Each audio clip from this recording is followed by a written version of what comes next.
La première fois que j'ai eu un rapport avec la pilule, c'était avec ma copine au lycée. Et elle a réglé ça avec sa gynéco. Et moi, j'étais en dehors de ça. En fait, pour moi, c'était intériorisé, que c'était à elle de gérer. Moi, les mecs, en début de relation, ils me posaient toujours la question de mon contraceptif parce que c'était « Viens, on arrête la capote. Tu prends un contraceptif? Ouais, ok, on peut arrêter et je m'en mêle pas. » Il y aurait une pilule pour mec, je la prendrais sans problème. Je serais le premier volontaire. Mais j'ai besoin que ce soit un truc sûr, quoi. Moi, j'ai beaucoup de potes qui sont un peu tête en l'air. Moi, j'oublie tout le temps. Moi, je me lève très tôt le matin parce que je travaille la nuit. Du coup, je la prends le matin. Mais parfois, je la prends le soir. Parfois, je la prends à 16h. Enfin, franchement, pour le dire très honnêtement, ça me saoule. Ça me saoule de prendre la pilule. Clairement, quand on a 16 ans, quand on fait les cours d'éducation sexuelle, on ne parle que de la pilule. On parle préservatif, bien sûr. Préservatif, ouais. Mais oui. rien d'autre. C'est tout, ouais. Et puis après, oui, on se renseigne pour la contraception masculine. Et on est assez déçus finalement par rapport à ce qu'on nous propose. D'un côté, t'as la capote ou la vasectomie. Si c'était réversible, ce serait le Graal. Moi, j'ai envie que les mecs se responsabilisent parce que je pense qu'il y en a un peu marre de porter toute cette charge sur le dos. Il y a toujours ce côté, c'est moi qui dois y penser et pas toi. C'est ça, moi, qui me gêne un peu. Et puis je pense qu'il y a aussi, les hommes se sont dit, très bien, la question Est réglée. est réglée, nous on s'en occupe pas et personne n'a fait d'autres recherches. Et qu'on est resté là comme ça et on s'est dit on s'en contente très bien. Puis le truc n'existe pas. S'il existait, je l'utiliserais la pilule pour homme, mais je vais pas aller me battre pour la faire arriver plus vite, quoi. Moi, je pense qu'au contraire, il faudrait se battre, en fait. Ouais. Aller dans la rue, demander la contraception masculine.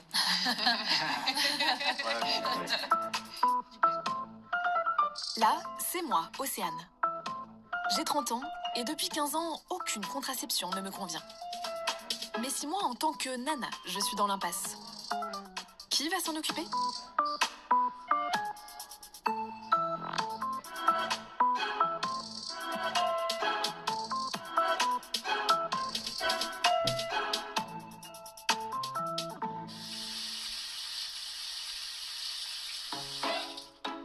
Je crois que j'ai à peu près tout tenté en matière de contraception. Ado, j'ai commencé par l'incontournable pilule. Résultat, j'ai les seins et les fesses qui ont explosé. Et ma courbe de poids qui a fluctué comme les montagnes russes. Oh, purée. Mais plus problématique, à cause de mon patrimoine génétique, je me rends vite compte qu'avec cette pilule très dosée, je pourrais faire une embolie pulmonaire. J'essaie une deuxième pilule. Erreur. 8 ans plus tard, on découvre qu'elle augmente les risques de cancer du cerveau et elle est retirée du marché. Alors il reste quoi? Le stérilet au cuivre? Ouais, mon utérus n'en a pas voulu. Je me suis retrouvée avec des contractions inimaginables dès que je pratiquais une activité sportive. Mon dernier espoir? Une pilule microdosée en phase de test dont me parle ma gynéco, mais qui peut avoir un impact sur ma pilosité. Génial. Pour éviter de tomber enceinte, je risque de me transformer en femme à barbe. Je suis pas experte, mais pour faire un bébé, on est bien deux, non? Bien sûr, il existe la célèbre capote. Mais quand on a inventé la contraception féminine, pourquoi on ne s'est pas préoccupé d'impliquer les mecs? En clair, pourquoi la pilule pour homme n'existe pas encore?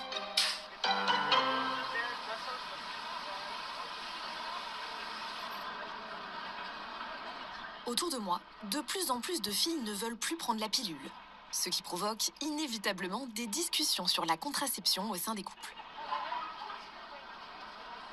J'ai décidé d'aller à Lille pour rencontrer Emmeline et Florian, parce que ce dernier refuse de rester les bras croisés et se sont prêts à prendre le relais de sa compagne.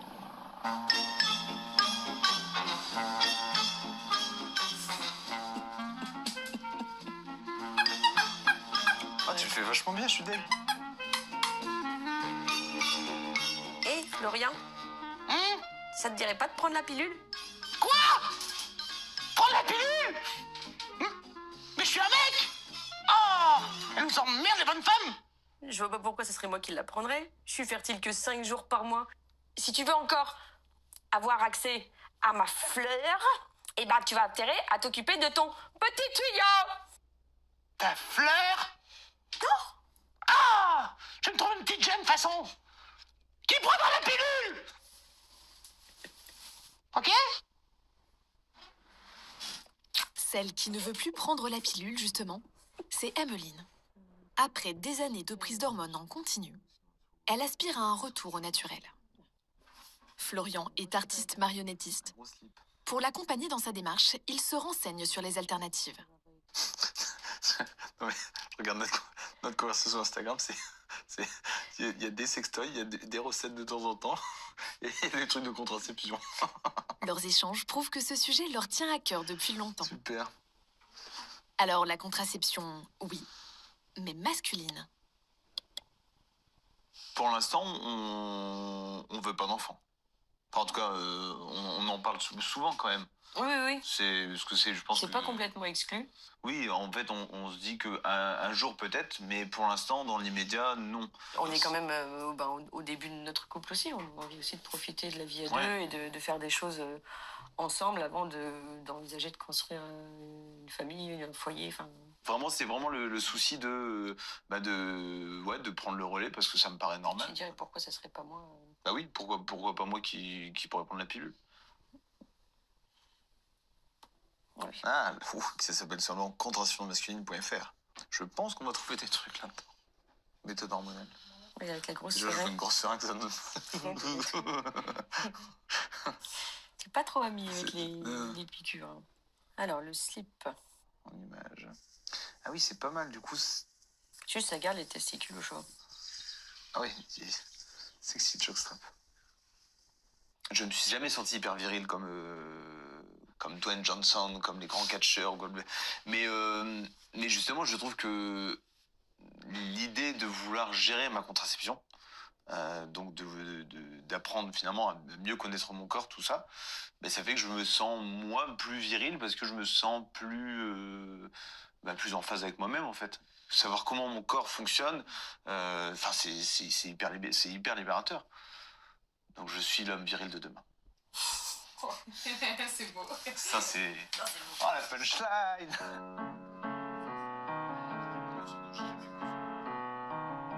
Ce qui est sûr, c'est que nous sommes nombreuses à nous méfier des hormones. La part de femmes qui prennent la pilule est en chute libre. Les derniers chiffres connus annonçaient déjà une baisse de 8% entre 2010 et 2016. Et pourtant, à la fin des années 60, la pilule représentait une victoire majeure pour les femmes. Est-ce qu'en me lançant dans cette enquête, je ne deviens pas un peu traître à la cause féministe? J'ai envie d'en parler avec ma mère, parce qu'avant d'être à la retraite, elle a passé 15 ans de sa carrière d'infirmière à accompagner et informer des collégiens sur la sexualité. Alors, parler de capote ou de mycose vaginale en plein repas de famille, chez moi, c'est normal. Ma maman est aussi ce qu'on appelle un bébé oginot. Ma grand-mère était censée compter les jours après ses règles pour éviter de tomber enceinte pendant sa période de fécondité. Mais manifestement, les maths l'ont lâchée. Alors, si la pilule avait été accessible aux femmes plus tôt, le cours de son histoire et la mienne auraient été différents.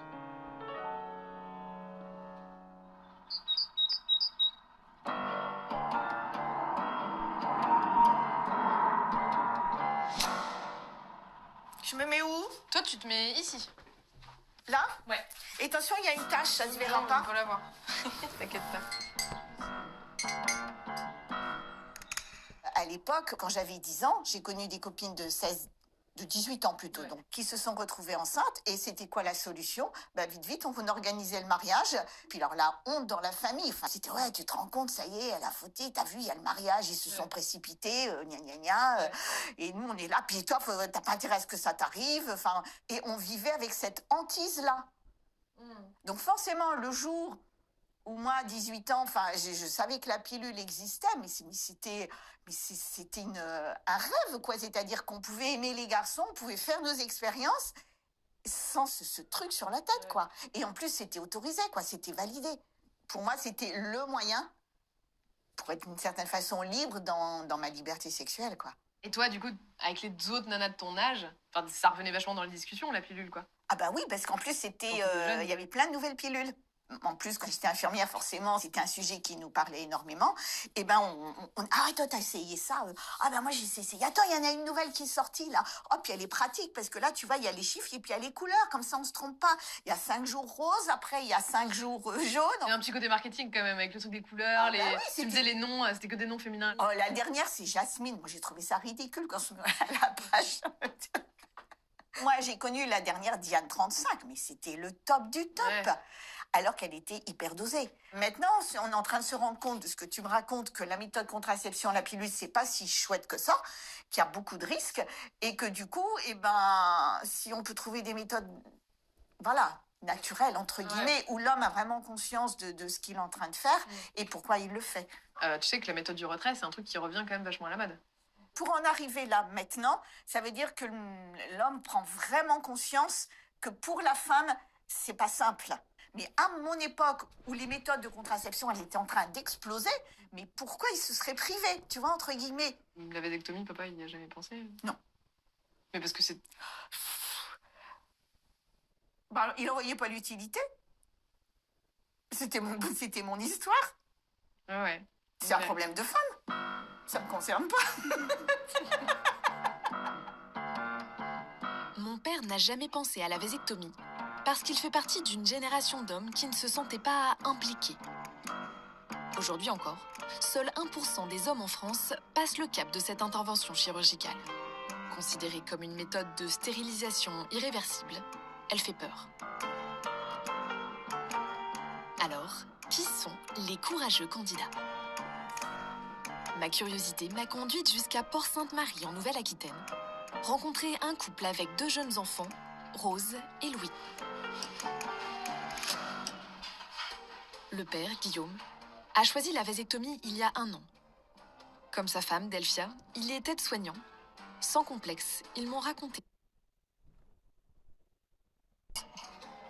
Ni Guillaume ni moi, on voulait d'autres enfants. On avait atteint notre objectif, ça nous convient totalement comme ça. Donc, une fois que j'ai eu Louis, on a cherché à avoir une solution de contraception qui nous facilite un peu la vie. Donc, et en fait, on a choisi la contraception, entre guillemets, le plus fiable possible. Et c'était le stérilet au cuivre.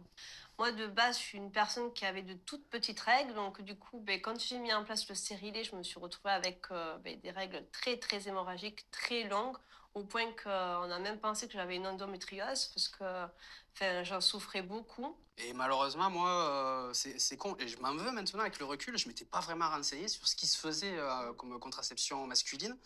Et c'est con parce que dans mon inconscient, c'était toi qui devais gérer. Parce qu'à part la capote, moi, je connaissais pas grand-chose. Et puis moi, mes allergies au latex, Ouais, c'est pas non plus.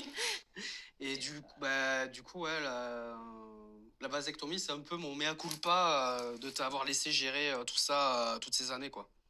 Ça reste relativement marginal par rapport aux autres modes de contraception. Bah oui. La plupart du temps, dans la plupart des couples, c'est la pilule, quoi. C'est la pilule, sauf que... Oui, non, mais il y a aussi les femmes, en plus de s'être tapé la pilule et le stérilet pendant toutes ces années, elles finissent par se faire ligaturer les trompes. Oui, mais ça... Voilà. Donc, et ça choque personne, par contre. Alors qu'on peut faire la même chose pour les mecs. Ouais, c'est sûr. Non, j'adore d'être plus forte. Guillaume a raison. En France, la ligature des trompes est 5 fois plus pratiquée que la vasectomie. Cette opération de stérilisation féminine réalisée sous anesthésie générale est pourtant plus risquée que son équivalent masculin. Et quand on sait que Guillaume a dû passer par 3 urologues différents avant d'en trouver un qui sache pratiquer l'intervention, on se dit que la vasectomie n'est pas encore entrée dans les mœurs. C'était plus dans le secteur privé, sauf que le secteur privé, ça coûte une blinde. Ne serait-ce que la consultation, je me souviens encore, le jour où Guillaume il est rentré à la maison, il me dit 80 balles pour me faire tâter les baloches, quoi. Enfin, il était fou, quoi. Alors ensuite, j'ai trouvé à presque 1 heure de chez nous une urologue dans un hôpital qui fait pas de dépassement d'honoraires, qui m'a pris en charge et ça s'est super bien passé. Super, l'urologue au top de top. Et en fait, ouais, des fois, je me demande chez certains mecs qui veulent faire ça, si déjà le processus pour réussir à l'avoir, déjà, rien que ça doit être rédhibitoire, quoi. Au bout d'un moment, il y en a peut-être qui se disent, oh, fais chier, je laisse tomber, quoi. À l'entendre, c'est un parcours du combattant. Mais dans les faits, la vasectomie, ça se présente comment? Dans l'imaginaire collectif, je pense que les mecs imaginent ça. réalité. Voici ce qui se passe.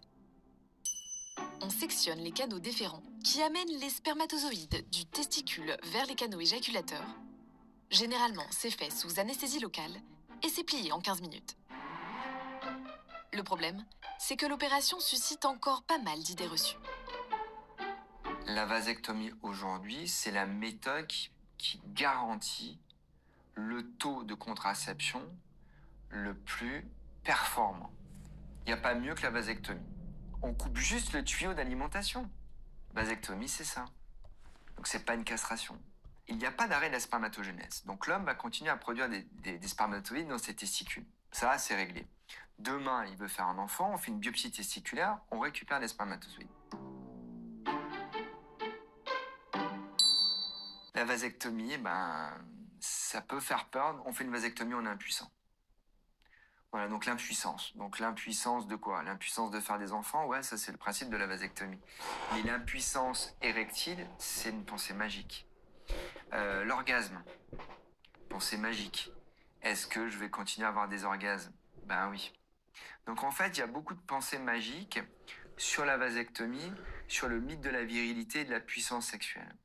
Mais ce qui est étonnant, c'est que c'est partagé autant par les nanas que par les mecs. Et c'est moi qui leur explique, mais vous savez ce que ça va changer sur votre vie sexuelle? Ben rien. Ok.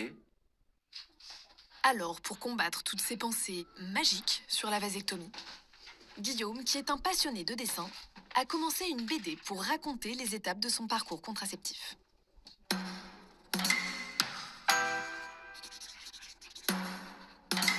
Grâce à une bonne dose de pédagogie et d'humour, il espère rassurer et convaincre d'autres hommes de choisir ce moyen de contraception. Comme au Québec, par exemple, où un tiers des hommes de moins de 50 ans l'ont déjà adopté. On est accueillis, on m'accompagne dans une chambre, on me file de la tenue opérée, tout ça. Donc on continue de rigoler en faisant des photos ridicules avec moi et cette tenue avec le slip en papier et tout. Super glamour, ouvert derrière là.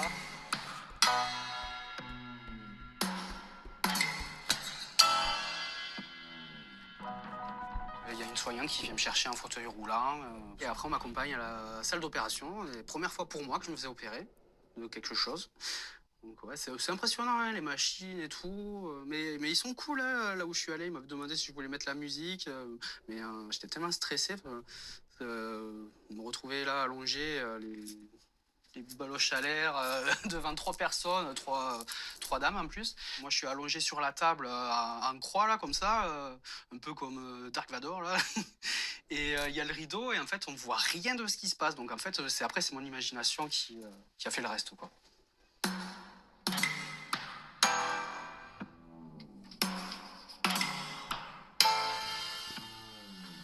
Pour le reste de la jante masculine, je ne sais pas.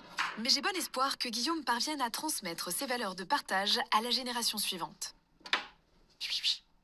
Au boulot? Bébé. Eh oui, cumin. Ça sent bon? Oui, il sent bon, cumin. Il pique pas? Mais non, ça donne du goût. Si son témoignage a été bien accueilli par ses proches, Guillaume a été surpris de recevoir des commentaires négatifs. Ça a été moins bien reçu sur Internet. Ouais. Sur les réseaux, ouais. Sur les réseaux sociaux, les inconnus, comme j'essaye de le médiatiser pour le projet BD, il y a les trolls, quoi. Ils aiment pas qu'on touche à la virilité, quoi, masculine, quoi. Qui peuvent vite... Ouais, il y a des commentaires très virulents, en fait. Ouais, il y en a, ils sont méchants, quoi. Mais bon, moi, je réponds pas, m'en fous. Je dis, c'est la rançon de la gloire. C'est ça. Tu veux manger apuré?